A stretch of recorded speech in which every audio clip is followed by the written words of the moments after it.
Ang Ginoo manaa kaninyo. Manaw sa kanimo. Pagbasa gikan sa Santos nga Ebanghelyo sumala ni Mateo. Himayaon Yaon ikaw, o Ginoo.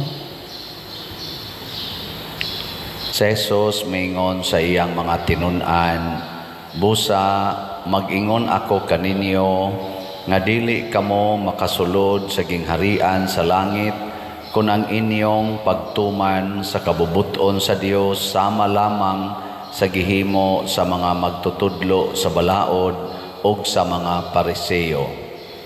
Nasayod kamo nga ang mga tao giingnan kaniadto ayaw pagpatay. Ang makapatay taralon sa hukmanan. Apan sultihan ko kamo nga ang masuko sa iyang isig katao dadon ngadto sa maghuhukom ug ang maghingalag kwanggol sa iyang isig katao taralon ngadto sa labawng hukmanan ug bisan kinsa nga moingon nga buang ang iyang isig katao malagmit nga mahiagom sa kalayo sa impyerno. Busa inigdala na nimo sa imong halad sa Dios ngadto sa halaran ug didto mahinumduman mo nga nasilo kanimo ang imong isig katao biyai ang imong halad atubangan sa halaran ug adto adayon ang imong isig katao ug pakig-uli una kaniya unya balik sa halaran ug ihalad ang imong halad sa Dios. Kung may mukiha kanimo ug dadon kaniya sa hukmanan, pakighusay kaniya samtang may panahon pa ug wala pa kamo moabot didto. Kay kon kamo moabot na sa hukmanan, itugyan kaniya sa huwis ug ang huwis mutugyan kanimo sa pulis og ibalhog ka sa bilangguan og timan-i bilangguon kadidto hangtod kabayran mo na sa hingpit ang imong multa. Ang Ebanghelyo sa Ginoo. Dayon ikaw, o Kristo.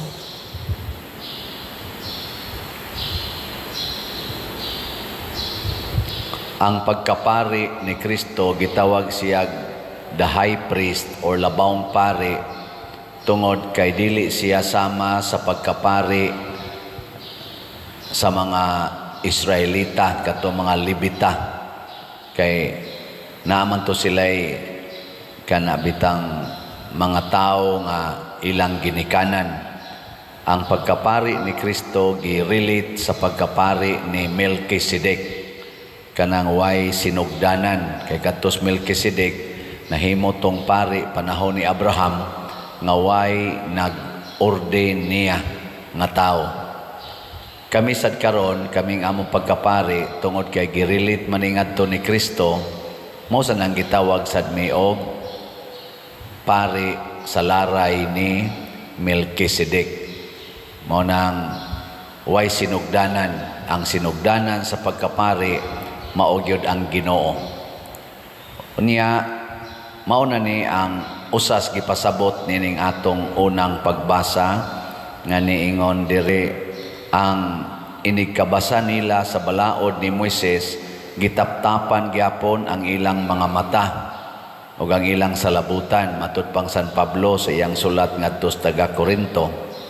Nganong gitaptapan man kay ang ilang gibasihan mao ra man ang tawhanon nga pagpanabot ang pagkapari nga tawhanon kay kani manggong pari ang iya aning tumong ang iyang purpose mao ang pagluwas kaluwasan niya ang kaluwasan naa sa gitagna sa mga propeta ang manluluwas mao si Hesus niya kung magsigi silag basa ang mga Hudiyo sa kanang naas kasulatan nya dili sila motuo ni Hesus nga maoy katumanan sa kaluwasan nga gisaad matud pang San Pablo gitaptapan. Mao na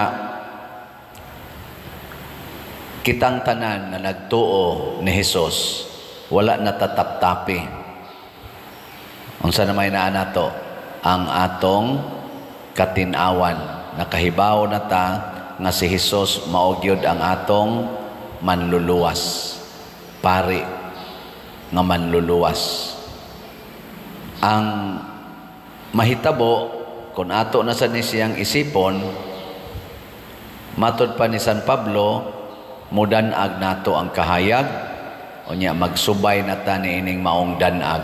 Nung sa mahitabo nato, mahimo sa tang mga pari ngadto sa uban. Mo nang niingon si Jesus diri sa atong ebanghelyo, kung ang inyong pagtuman sa balaod sama lang sa mga Parisiyo, di gyud mo katsulod sa gingharias langit, dili mo maluwas. So kitang tanan maluwas ra ta kun mosubay sad ta sa pamaagi ni Hesus. Dili ka nang gitudlo lang sa mga tao. Ug unsa may gitudlo ni Hesus? Ingon siya diri, niingon man ayaw pagpatay. Kana balaod man gina, thou shall not kill. Pero dili na sila makialam kung nasuko ka. Gani ang mga Parisiyo, sige magkasuko ni Hesus. Sige sila kalagot ni Hesus. Di na sila anak particular. Para nila dili sala ang kasuko. Ang sala ra ang pagpatay. Pero si Hesus nag-ingon, kanang giingon ayaw pagpatay, dili ra mao'y likayan. Ang tinuod gid ang makaluwas, ang paglikay sa kasuko. Ngano man, kay ang kasuko maunay hinungdan nganong mupatay ang tao. So the cause kinahanglan gyud nga likayan, dili lang ang effect kadtong pagpatay. Gilingay mong tupad ing namusaad kang din a masuko. Nguntan ako no, na din ka masuko. Kay ang nakapatay matud pa ni Hesus dadon sa impierno. Ang nasuko sa diay dadon gyapon sa impierno. Muna pananglitan ron, ang imong anak nga babae gi-rape o gipatay sa adik nga inyong silingan. Unsa man, masuko ka sa adik o dili? Masuko dili. Og masuko ka, pariha mong duha mangadto mo sa impierno. Nya unsa man na? Sakto na nga pagkahatag og balaod ni Hesus o sayop? Naa ba kay katungod nga maglagot og magdumot niining nag-rape og nagpatay sa imong anak? Yes, og tawhanon nga basihanan. Pero adto na ta mo base sa Dios non nga basihanan, wa kay katungod. Ngano man, kay kadto sang nag-rape og nagpatay sa imong anak, na biktima sa tusiyawa, luwasonon to siya. Kay kinsa may luwason? Ang makasasala. Mao na ang tinuod nga pari, muluwas sa makasasala. Unya kay ang makasasala, tinaptapan man ang mata. Pag-anhin ni Hesus sa kalibutan, wa siya dawatas mga makasasala nga mga pangulong pari, gani gipatay gid siya. Nireklamo ba si Hesus? Nireklamo ba si Maria? Wala. Ngano man, nasayod man sila nga inigkamatay na ni Hesus, inigbitay na niya sa cross, mabuka ang mata sa mga makasasala. O diha gasugod ang kaluwasan. So kung kita musud ta aning Hesus, musunod ta, kinahanglan kita magpakamatay. Kinahanglan kita magantos para sa makasasala. Una, iampo nato nga kita untang tanan nga nagsigig simba, kamao na gyung mupakamatay, kamao na gyung muhigugma sa mga makasasala. Muna'y trabahos pare ang pagsigig ampo o pagsigig antos hangtod sa kamatayon. O kung ato na nang buhaton, daghan gyung maluwas. Ang ato karon mga politicians atong iampo ay karon sugod naman tingali ni sila aning ilang trabaho kay na elected naman ni sila last month, magsugod gid unta sila antos og alagad nato, dili magsigi lang og paantos sa pipila ka mga tao niya, pahayahay sila silang kaugalingon. Moro ba na isagad sakit sa mga politicians, di gyud mo antos para sa nasod, magsigi ra gid sila pahayahay nya, kinsa tong muguba silang kahayahay, ila dayong dumtan, ila dayong lutuson. Pagkaluoy kitay mo samot og antos nga mga nagantos ng daan. So nagkinahanglan tag mga pari nga mao si Kristo. Pagampo sa katawhan, mga igsoon, uban sa mapasalamaton nga mga kasing-kasing ug mapaubsanon, mudangop kita sa Dios sa atong mga panginahanglan ug moingon kita, Ginoo, pamatia kami. Ginoo, pamatia kami. Alang sa simbahan sa tibuok kalibutan, nga ang iyang tahas sa pagsangyaw sa kaluwasan, magmabungahon ug magmalambuon sa tanang dapit, magampo kita sa Ginoo. Ginoo, pamatia kami. Alang ni adtong gisangunan sa mga buhat sa pamunuan, nga ilang alagaran ang katawhan sa kapuno sa paghigugma ug sa pagkamatinud-anon sa kabubuton sa Dios, magampo kita sa Ginoo. Ginoo, pamatia kami. Alang sa mga Kristiyanos nga naghago ug nagbudlay sa pagsangyaw ug pagsaksi sa ebanghelyo, nga makabaton sila sa kanunay ug kalig-on diha ni Kristo, magampo kita sa Ginoo. Ginoo, pamatia kami.